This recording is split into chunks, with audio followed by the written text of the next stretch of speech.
And now, here's Mike Muse with the political news. So let's get right to it and meet the candidates. That completes the opening statement. We're going to get right to it. On Sway in the Morning. Mike Muse is here, ladies and gentlemen. Give him a big round of applause. And What up, man? How was your weekend? How was that weekend, brother? My weekend was good, man. Yeah. It was chill. Not too much exciting things happened my way. How about yours? How was your weekend, man? Same thing. Not just lay back. I was going to go to Heather's house yesterday to watch the football games, but I knew the outcome might not make for her. Wow, political news. She might have been unhappy by the end of the night. Yeah. You too, man? Yeah. That too, I'm just saying, what's good with your coach, man? I'm just saying, man. Gronk better be in your report, too, Heather B. Gronkowski. Yeah. Anyway, so let's get to political news. Republicans are finally on the verge of enacting a signature legislative achievement, Mike Muse. Yes. By the vote of 51-49. Pick it up right there. Go, boom! Yeah. So right where you left it, man. So it looks like Sway, and we've been talking about this before, it looks like the Republicans have what they need in order to pass this massive tax reform and what they're calling tax reform and job growth bill. Now the Senate has passed their bill and the House has passed their bill. So now citizens are going into that phase of what's called reconciliation, where the two bodies of Congress now have to come together to create one bill. So essentially merging those two bills. That's normally when it gets pretty interesting in terms of the fight over certain specialties that some senators may have wanted and got special sweetheart deals versus some of the House of Representatives may have wanted and got special sweetheart deals. So it's a matter of who wins out. But the way it's looking, though, Sway, is looking like they're going to come through conference pretty successful and that they are going to take it to President Trump's desk. And here is actually Senator Mitch McConnell with his thoughts on that. Yeah, we'll be able to get to an agreement in the conference. I'm very optimistic about it, and we think this will make a big difference in getting our economy moving again and providing jobs and opportunity for the American people. So, Sway, this bill is actually very controversial, though, from that aspect of it. So we hear some of McConnell's confidence, and we hear his perspective on its growth, its jobs. But the reality of it, Sway, is that from all accounts, from whether the conservative nonprofit groups regarding taxes, to your moderate groups regarding taxes, to your most liberal, I guess, groups regarding taxes, says that this will increase our deficit. The average is looking at over $1.5 trillion. That's trillion with a T. Will be added to our deficit. I get confused when it gets to the T's. Like, I barely handle billions. Yeah, but now trillion? We're looking at the trillions, which goes a counter to everything the Republican stands for, which is they're known as deficit hawks. They're known for making sure and eliminating as many programs that they can so it doesn't increase the deficit. But here they are adding $1.5 trillion to the deficit. And so the reason why this bill has become so controversial, when you put it into perspective, it's essentially one of those things where it favors the rich at the expense of the lower income and the middle class. Give me just layman examples of how is it benefiting the rich and how would it affect middle class and lower class people. Just give me some basic stuff that folks can grab on their way to work. Sway, you know what? I was thinking about you this morning as I was preparing for that, and that's exactly kind of the buckets that I thought through. I thought through it from the perspective of the economy, from education, and from housing. But to get the spirit of this, Sway, in terms of how the Republicans see this and how they view the American public and the middle class and the lower income, Senator Grassley over the weekend released a very controversial statement that took social media into a haywire. He reported from the Iowa Registry in a quote regarding eliminating the estate taxes. And we talked about this on the show, Sway. The estate taxes, they're going to eliminate any taxes for estates over $5.5 million. So if you leave to your daughter anything that's worth over $5.5 million, that would no longer be taxed, right? Here's the rationale for that. Are you ready for this? It says, this is from Senator Grassley, Republican from Iowa, quote, I think not having the estate tax recognizes the people that are investing as opposed to those that are just spending every darn penny they have, whether it's on booze or women or movies. So this is the spirit of this. He believes that the rich should eliminate taxes because they invest into the economy, and the middle class and lower income should be taxed because they spend it on booze, women, and movies. So that lets you know the spirit of how this tax bill was created. Now, in the sense of the economy, Sway, and so what Republicans are saying is that this is going to grow the economy. This is going to bring back jobs back. But Sway, as we always talk about the way technology is moving, the future of work is headed towards technology. Those manufacturing jobs aren't coming back in the way that they used to. Back in the day, the automotive and these manufacturing industries used to have about 5 people assigned to just placing a tire on a car. That's now automated. It's all automated That's now. now robotic. So pretty soon factories will be all done by automation, and there may be one person just monitoring the computer screen as the robots maneuver through that. So to say that these jobs are coming back, it might be a little bit of a disservice. Also, to Sway, President Trump's chief economic advisor, he went to a group of CEOs at a conference, and he said, if we give you this corporate tax rate, how much of that will you invest into creating more jobs and investing into the people? Sway, in a room of approximately maybe 100, 200 people, only 5 CEOs raised their hand to say that they will actually put it back into increasing wages and hiring people. So the point of that is a falsity. The next thing, Sway, is education. Education for me is so important. It's important to you. I know it's important for the show. Education is something that we all can understand and can really grab our hands on and really sink our hands into this discussion of taxes, because it can kind of come convoluted in terms of deductions, all kind of cool stuff. But at the end of the day, citizens, if you have student loans, you have normally been able to deduct the interest from the student loans. As a result of this, that is now gone. You cannot deduct the interest off the student loans? Gone. Also, 2, continuing education. Expenses that you use to maybe continue education, maybe take one class throughout the year, that's an expense. You normally have been able to deduct that from continuing education. That is now gone, Sway, as a result of that as well. In addition to, if you're a teacher, as we all know, Tracy G, with some teachers, they oftentimes have to buy supplies for their students in their classrooms, whether it be because the budgets in the city don't allocate for that. Normally, what happens is teachers are able to deduct that expenses. Sway, that is now gone. Also, too, Sway, a very popular thing that individuals have when it comes to graduate schools, they graduate from undergrad, then they go to grad, then they work. And the idea is to get a job that offers tuition reimbursements to their employers. Normally, employers have been able to pay for that free of charge to their employees without being taxed. Now, that income is now going to be taxed, Sway, as a result of that. In addition to that, in terms of education, in terms of the endowment, so endowments for private institutions, so public colleges, universities, as well as private universities and colleges have endowments. Endowments are essentially a collection of funds that is used in order for professors to gain tenureship, in order for scholarships, in order for capital improvements in terms of fixing up buildings, et cetera, and the like. Now, as a result, if you're a private institution, not public, but if you're a private institution, you now will be that private institution's endowment will now be taxed. What does that mean? That means if you have a son or daughter and you have low income and you go to, let's say, Harvard, Harvard now allows their students of lower income to go absolutely for free, no loans, no debt, etc. So when you begin to tax that endowment, that begins to think differently about the strategy that is leveraged in terms of how they go about that. And so lastly, I'm going to look at affordable housing. Affordable housing means 2 different things to us here in New York City, as well as I talked to a friend of mine who does real estate development in Detroit last night just to kind of get some insight into how this works. As of now, we all hear of affordable housing when they have these new fancy, these condos that come up, right? And the fancies, the doorman buildings, and the rooftop, all that stuff. All that kind of thing.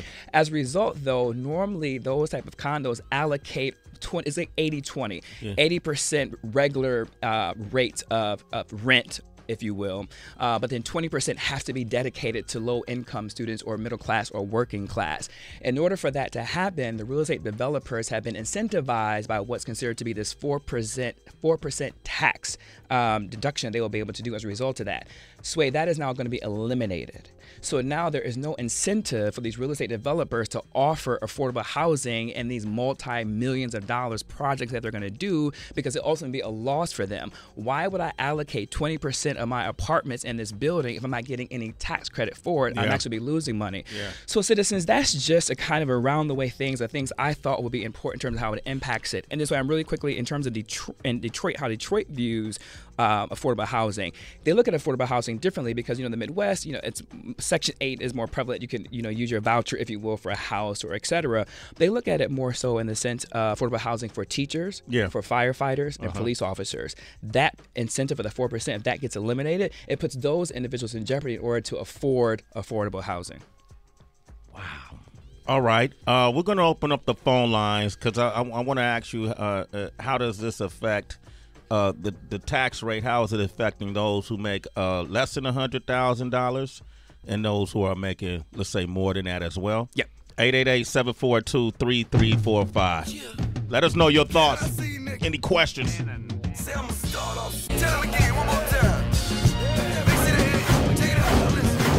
Now more of the daily news on Sway in the Morning. All right, Sway in the Morning, Shay 45. We're talking about taxes right now. And the Republican Party is closer to completing tax overhaul. Mike Muse just gave us a little bit of what that means. Not everything, you know. And so I want to go to the phone lines and go to Issa, who's in Alabama. Good morning, Issa. Issa. Hey, Issa. What's going on, Sway? What's going on? What up, man? What are your thoughts, man, on the tax overhaul so far? So, Sway, I have a really mixed view. I'm not liberal. I'm not conservative. I'm a white Arab man married to a black woman. My whole life is mixed and jumbled. Okay.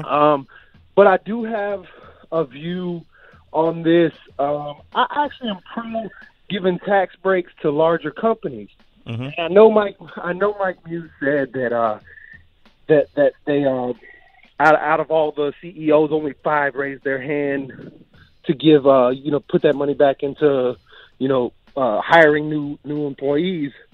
So maybe the government should put into place a program that actually required that, required at least a portion of the funds, that they get the tax break on to be put into new employment and raises and, taking care of the employees. What do you think of that, Mike Muse? That's a great idea, except for government can't interfere with corporations in terms of what a corporation can and cannot do with the income that they receive. That's not legal? I'm not sure it's not legal per se, but that becomes more that happens in countries like Russia and other state where corporations are more state-owned. Okay. Because of the fact that these corporations have to report to the investors who are just average citizens who invest in companies. That's who really corporations abide to, is to their stakeholders. And so when the government gets involved and tries to mandate what corporations can and cannot do, it becomes they can highly suggest and create things that they can, but that doesn't really work. Let's talk about Thank you for that idea, Issa, though, and thank you for tuning in. You always do. You're a citizen. Yeah, thanks, Issa. In the morning. The mandate for health insurance. Yes. So how does that being affected? So that is in the Senate bill, and that is going to be eliminated. And so the reason why Obamacare has been able to survive as it has is because there is a mandate that requires citizens to get insurance, and if they don't, they will pay a tax penalty. The reason why that was done is so insurers said that in order for us to subsidize the premiums and reduce our premiums, we have to have more people paying into the insurance programs and plans. So if there's no incentives for people to buy into insurance in fear of facing a tax penalty, why would they? So at that point, insurance companies are going to back out of the program, causing the markets to kind of dovetail, if you will, and then raising premiums for middle class and lower income individuals who are seeking health care. We got Nick from Nashville. Big Nick on the line. Heather, it's Nick. What up, Nick? Big Nick. What's up? What's poppin', Nick? Go ahead. What's your thoughts? I got a question. Well, it's not really a question. I guess it is a question. But, Mike Muse, I know you tipped on one side of the tax bill about what's somewhat bad about everything, but what's sort of good about the tax bill? I didn't say one thing that was bad about it. So it's your perspective, really, right? So when you get to taxes can be very complicated because then it becomes about deduction. So one could say if one makes $100,000, then this will happen to their tax rate, right? Currently, as it stands now, if you make $100,000, you could see a $4,000 increase in your taxes, right? But some can maybe get away with that if you have a good accountant, right? And you can find these new loopholes and these deductions. So I'm not saying it's a negative. So that's why it becomes a slippery slope when we begin to talk about, well, who should pay their fair share, then who shouldn't pay that fair share. That's when it becomes partisan. And I don't really have an interest more so in the partisan talking points of it. What I want to highlight is what we all can relate to. And so what we all can relate to is housing. What we all can relate to is education. And what we can all relate to is this future of work and what does the economy look like. So education is one that we all can relate. So I just want to inform people in terms of what this bill is actually doing. So it's not about so much what is good. It's just a matter of your perspective and how you see it, but just letting you know what deductions are being removed in order to pay for the corporate tax rate that is being decreased, because you have to make up for it, right? Taxes are fundraisers. Yeah. We always talk about this way. Taxes like having like a bake sale at your school. You have to raise money to pay for these things that we have in this country. And so if you're going to cut tax on the corporate rate and then you're going to cut the the taxes so people don't pay on their estate taxes, how are they going to make up this revenue, right? So they're making up this revenue by eliminating things within the middle class are afforded in order to get into the upper echelon. So it matters your perspective. If you're in favor of corporations getting tax rates, then this is a great thing for you, right? If you're in favor of those deductions being eliminated, then that's a good thing for you too as well. And if you believe that more middle class and lower income individuals will pay their fair share, well, then this is a great thing for you too as well. Okay, Nick, thanks for your observation. I hope that sheds some light. Chris from Jackson, go ahead. What would you like to say, Chris? Hey, Chris. What up, Chris? What's going on? What's going on, Sway, Tracy G, everybody? I got one quick question. I always get an update from CNN verifying that the stock market is doing good, Wall Street doing good. But in reality, every day, everybody doing bad. And I'm just trying to get an understanding of, what's really going on. You actually really raised a really great question. And Sway, if you allow me just a quote, so the New York Times did a really interesting story yesterday, and they talked about this construction company called Turner Construction Company. Turner Construction Company is one of the largest construction companies in the nation, and it said, quote, from their executive vice president, it says, quote, on the list of 200 things we worry about, that would be number 300 right now in terms of reducing the corporate tax rate. He goes on, Sway, in the caller, he goes on to say that our company has already billions of dollars in the books for 2018. He says, quote, it doesn't seem that the 35% corporate rate has held anyone back from building. So this high corporate tax rate that the talking point is and why they need to reduce it so that companies can, in order to begin to build again and to grow their economy. What this individual from the largest construction company in the nation has said is that 35% corporate tax rate has had no bearing on them because they already are sitting on billions already for 2018. And as the caller alluded to, the stock market is doing well. The issue is that they're holding on that reserve of income so they can use that for other capital investments within the corporation, but they've been sitting on that capital for a while. That still hasn't gotten to the employees. Wages still hasn't gone up. There still hasn't been an increase in jobs. And if anything, that's why I started off this way with characterizing the future of work to really get citizens to understand where manufacturing jobs are going and where are we going to get these new jobs from, unless you start investing in the technology, but then you have to go back to education or to retrain the workforce to understand robotics and automation. Yeah. Okay, Evan, what's up, man? I haven't talked to you in a while. How you doing? Good. How's it going? Things are well. So, Evan, y'all give it up for Evan. Hey. Yeah. What up, Evan? Evan, what's your thoughts, man? My thoughts is I've been getting fucked on taxes for as long as I can remember, so why not try something else? What do you say to that? Disrupt what we've been living through, Mike Muse? Why not try something else? Yeah, a lot of people, that here's the thing. I think everybody wants taxes to be reduced. Nobody wants to pay taxes, right? That's just across the board. Legit, nobody wants to pay taxes, right? But you also, too, want a healthy country, right? You do want a country that's thriving. You do want a country that is able to operate, right? You want a country that has a strong military, right? Where is this military getting the money from in order to build these planes? Where is the military getting this money from to pay for the soldiers? That doesn't come out of thin air. That comes out of taxes. So we have to have some form of taxes to go around. I think the issue is it's to depend upon what side do you sit on. Do you believe that taxes should be decreased for the wealthy, right? Yeah. And at the expense of middle income and lower income? Or do you believe that the lower income and the middle class should be taxed greater in order to receive the corporate tax breaks? Because as we read the quote from Senator Grassley, he believes that they should get tax breaks because they're the investors on it. Yeah. And the middle class and lower income only spends their money on booze, women, and movies. So it just depends upon your perspective that you sit on. Yeah. Evan, I'm just tired of everybody fucking whining. I mean, Jesus Christ, stack up, America. Oh, well, okay. Right? Come on. Evan. So one might argue that you're whining right now, too. We're all whining, Evan. We're all whining. No, I'm not whining. I boss up and fucking handle my shit. Me too, brother. You catch any fish lately? No, but I did get a nice 11-acre pond on 22 acres for myself to build a house on soon. What state is that in, Evan? In California. Ooh, I might have to come see my man, Evan.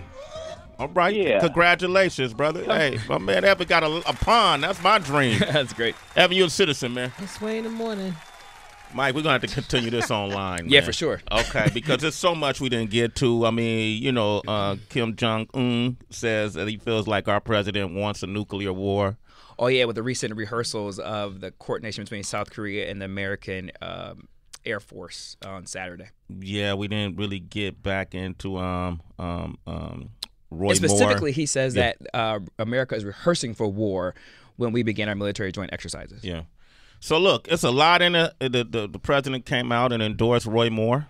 Yes, as well as he came out and attacked the FBI and said the FBI is in tatters. And he also released a tweet that pretty much confessional, if you will, that he fired Mike Flynn while knowing Mike Flynn lied to the FBI. But then shortly thereafter, he asked former FBI Director James Comey to leave Flynn alone and to kind of let it go. So that came out on Sunday. Then his attorney came out and said that Trump didn't write the tweet. I actually wrote the tweet. But then he came out and said, I didn't actually write the tweet. I dictated the tweet to an assistant who then wrote the tweet, and that he was only saying it from the other attorney. So then that happened too over the weekend, Sway. So you asked me how my weekend was earlier. So that was keeping up with all that, bro. In the country, man. Hit up Mike Muse directly, man. You got any comments on any of this? Hit me up at I am Mike Muse, M-U-S and Sam E on Twitter and on Instagram. We got a wonderful sports report up next, Heather B. I wonder why, citizens. Steve Cohen is here. Sway is here. Raiders, Giants. Pulled up in the big boy dropped.